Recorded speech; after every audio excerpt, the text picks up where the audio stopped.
Howdy y'all, welcome back to the farm. Today we're going to take care of a little auto maintenance. This here is our new Toyota 4Runner. It's a 4th gen from 2003. It's got a few miles on it. It's throwing some check engine lights for an EVAP code. So what we're going to do is we're going to fix it, or try to fix it, by changing out the gas cap. This gas cap is the finest gas cap Amazon has to offer. We're going to throw it in there and see if we can't clear these 4 codes. All right, now the very first thing I want to do before I chuck this thing on here is get a baseline for these codes. I'm going to put in my code reader.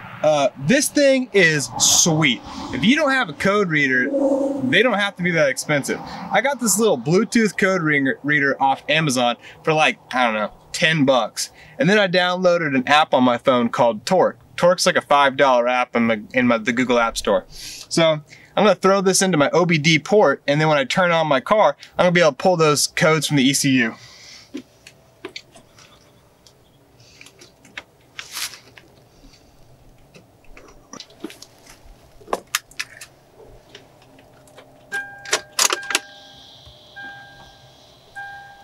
Now with the car on, I can load up my app. The app connects via Bluetooth to the Bluetooth code reader and then goes to the ECM and tells me which codes I've got. And this is really helpful. If you ever have a check engine light come on, you can just come in and pull those codes real quick. So the codes we're looking to clear today are P0441 and P0455. These are both related to the EVAP system, but they only came on after my gas cap seal burst. So let's switch out this gas cap and see if we can't clear these codes. Now swap this out is pretty easy. Once you have the fuel door open, you just take off your gas cap like this, and then this little guy right here just wiggles right out. So you wiggle him loose. It's a little rivet, plastic rivet that holds in that hole, and then right here, I don't know if you can see that right there, but that's where my seal split. So my seal split, and that let the gas from inside the fuel tank leak out, which caused me to get that air cut. So with this, I got that same plastic rivet, press it right in there till it pops, and then this just goes in, and then a quarter of a turn, it should be right in place. All right, let's take it back out, put it back in. That feels pretty good. Let's close it up and go run codes again. We're back in the car.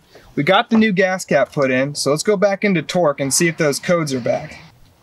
All right, so we've got the codes cleared. We're gonna hit the check engine again. And after I ran its scan, it's got 0 faults on the ECU. Now, this could be, I'm gonna wanna drive it around a little bit to see if that code comes back, but this should solve this problem.